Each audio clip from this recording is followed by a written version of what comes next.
Hi friends, Indian cinema చరిత్రలో పుష్ప 2 ఒక మైలురాయిలా నిలవనుంది. ఇప్పటికే బాక్స్ ఆఫీస్ ను షేక్ చేస్తున్న పుష్ప 2 బాలీవుడ్ రికార్డ్స్ ని కూడా బద్దలు కొడుతుంది. ఇప్పటి వరకు హిందీ బ్లాక్ బస్టర్స్ అంటే షోలే, హమ్ ఆప్కే హై కౌన్, దిల్వాలే దుల్హనియా లే జాయేంగే, దంగల్ వంటి సినిమాలు మాత్రమే హవా చూపించాయి. కానీ ఇప్పుడు ఆ లిస్టులోకి పుష్ప 2 చేరిపోయింది. అల్లు అర్జున్ ప్రధాన పాత్రలో తెరకెక్కిన ఈ చిత్రం భారతీయ సినీ పరిశ్రమలో సరికొత్త అధ్యయనాన్ని ప్రారంభించింది. రిలీజ్ అయిన కేవలం 3 వారాల వ్యవధిలోనే పుష్ప 2 దేశవ్యాప్తంగా 1000 కోట్లకు పైగా వసూలు చేసింది. అందులో హిందీ వర్షన్ 632 కోట్ల 50 లక్షల నెట్ వసూలు చేసింది. ఇది ఒక డబ్బింగ్ మూవీగా సాధించిన అత్యున్నత వసూళ్లుగా పుష్ప 2 నిలిచింది. నార్త్ ఇండియన్ ట్రేడ్ విశ్లేషకులు కూడా ఈ భారీ వసూళ్లను చూసి ఆశ్చర్యపోతున్నారు. పుష్ప 2 రిలీజ్ కు ముందు ఉన్న హైప్ గురించి అందరికీ తెలిసిందే. కానీ ఈ స్థాయిలో బాక్స్ ఆఫీస్ వద్ద ఊచకోతను ఎవరూ ఊహించలేదు. అయినా పుష్ప దూకుడు ఇంకా తగ్గలేదు.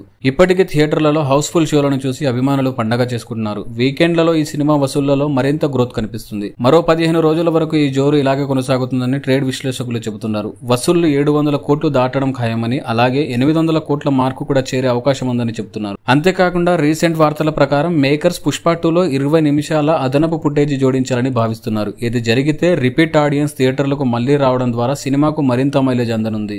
ముఖ్యంగా మహారాష్ట్ర, బీహార్, గుజరాత్ వంటి బీసీ సెంటర్లలో ఈ సినిమా ఇప్పటికే రికార్డు స్థాయి వసూళ్లు రాబట్టింది. డిసెంబర్ 25న విడుదల కాబోతున్న బేబీ జాన్ మాత్రమే ఈ సినిమాకు కొంతమేర బ్రేక్ వేయగలదని అనిపిస్తుంది. ఆ సినిమా హిట్ టాక్ తెచ్చుకుంటే పుష్ప 2 పై కొంచెం ఎఫెక్ట్ పడుతుంది. పుష్ప 2 అల్లు అర్జున్ కెరీర్ లోనే కాకుండా ఇండియన్ సినిమా చరిత్రలో కూడా ఒక ల్యాండ్ మార్క్ సినిమాగా నిలుస్తుంది. ఆయనకు ఈ సినిమాతో మరోసారి జాతీయ అవార్డు లాంటి ఘనతలు దక్కడం ఖాయమని విశ్లేషకులు భావిస్తున్నారు. ఒకవేళ పుష్ప సీక్వెల్ కూడా నేషనల్ అవార్డు అందుకుంటే అది మరో ప్రత్యేకమైన ఘనతగా నిలుస్తుంది. ఫైనల్ గా పుష్ప 2 ఎక్కడ ఆగుతుందో చెప్పడం కష్టం. కానీ ఇండియన్ సినిమా చరిత్రలో ఈ సినిమా ఒక అద్భుతమైన మైలురాయి అని మాత్రం చెప్పడానికి ఎటువంటి సందేహం లేదు. ఇకపై హిందీ సినిమాల గురించి ప్రస్తావించినప్పుడల్లా పుష్ప పేరును మర్చిపోలేం. మరి పుష్ప 2 స్పీడ్ కి బ్రేక్ వేసే మూవీ ఏదో కింద కామెంట్ బాక్స్ లో చెప్పండి. అలాగే ఇన్ఫర్మేషన్ మీకు నచ్చినట్లయితే వీడియోని లైక్ చేయండి, షేర్ చేయండి, మా ఛానల్ ని సబ్స్క్రైబ్ చేసుకోండి.